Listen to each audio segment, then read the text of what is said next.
Hey everyone, True Tam here. I wanted to talk today about the new Battlefield, which I think is going to be a bit of a pretentious topic because there is a lot of avid fans about the game and they'd like to defend it. But I think we need to just kind of just take a step back and quickly remember how bad most of the Battlefields have been in the last few years, 10 to 12 years. The last good Battlefield I remember was actually Battlefield 3, if I'm correct. But I've been reading a lot of articles, and it's like EA is spreading their cheeks already with the amount of bug reports and hilarious content coming in. And the gamers, like the gamers and the fan base, are just ready to plow right in there with their issues. Like there is a lot of issues with frame rates, lag, and even people just phasing through objects. The bots are funny. If you guys haven't done it, go and look up like the new Battlefield bots. Just do it. Just look up the bots. Just do it. Seriously. They are so great with how badly programmed they are. Even here in Australia, we don't have enough people to populate our servers. So when we played the beta, most of the games were filled with bots. You might have one other player, one, throughout the entire course of your match. And those matches go for a little while. So you could be driving around in a tank or anything, and you'll be like, yeah, man, I'm smashing this. And then you remember, this is just all AIs. It's all AIs. Oh, look, there's one player. He got me with a sniper because he doesn't want to push out because that's the, yeah. Uh, it's a little bit weird. And I guess what I think is people that sit there and they go, oh, but, they're going to do really good this time. We're talking about fucking A. All right. I mean, if I need to give an introduction to EA, you're living under a rock so goddamn deep and big that no one could lift that motherfucker. All right. No one. Like, we're talking about FIFA Ultimate Team, Apex, which is surpassing FIFA. You've got the Anthem catastrophe, the Andromeda catastrophe. You've had continuous battlefields, which have released in such a poor, limited state. Like, what was it? The last one released with 50% of the game. You'll get the rest of the game soon, TM. But you had to pay full price. How crazy is that? This company doesn't care about you. They don't care about me. They don't care about anyone. So if you are still defending these companies and defending these games, look, if you give me like 10 minutes, I'll go out and get some grass and stick it in the camera. So at least you'll be close enough to see it. Because that's what you need to do right now. There is grass outside, and that needs to be the thing that's in your hand, not EA's cock. Yeah.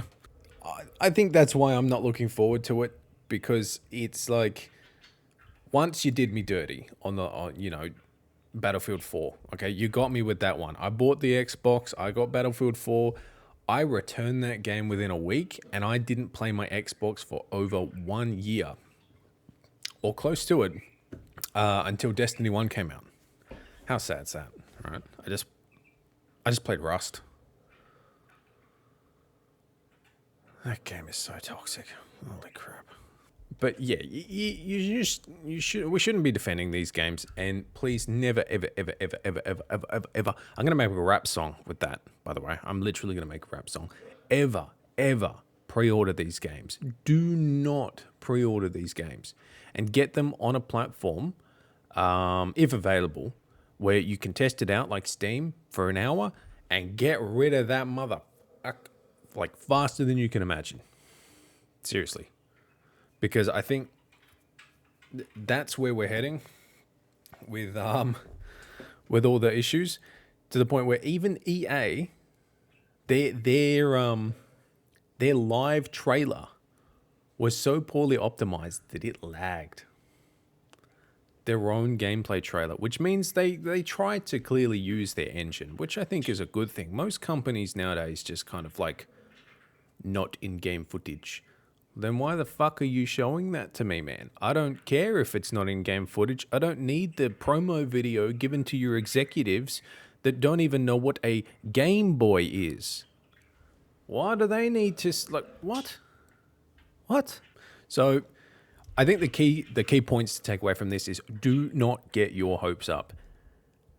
This is probably going to be another, you know what, I'm going to just say every game released in the last, well, not every, but most games released in the last 5 years kind of situation where it's going to release at launch, it's going to be awful, and it's going to need months and months and months and months and months of optimization. Probably we're going to be looking into a full year's rotation before this game is good. And then by then, there'll be a new one coming out. And everyone will be like, oh, do you remember back on the day when 2042 was like really horrible?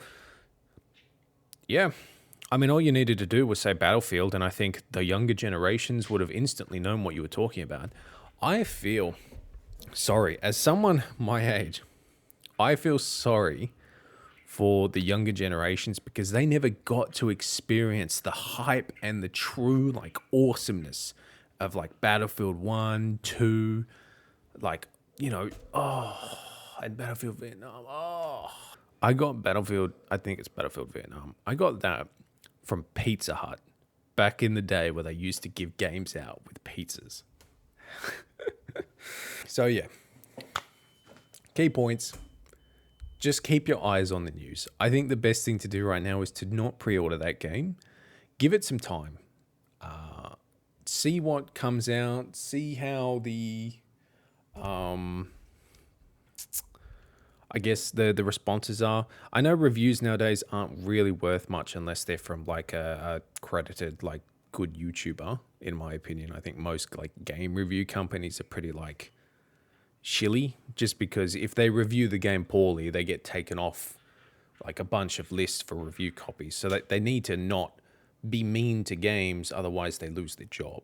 So, which is why I think if you are genuinely going to look out for genuine reviews, you know, people like Angry Joe, like this is not a promotional thing for him, but I love his content simply because he doesn't care if he gets attacked by the developers or anything like that, because he tells people exactly what is going on with that game. I stand by his argument. Fuck sports games. If you're a sports gamer, fuck you. You're ruining our industry. Get out of here. Yeah. Anyways, thanks for watching, and I'll probably see you guys on the next video. And I just smacked my elbow really hard. Don't forget to like, comment, and subscribe. And yeah, catch you around.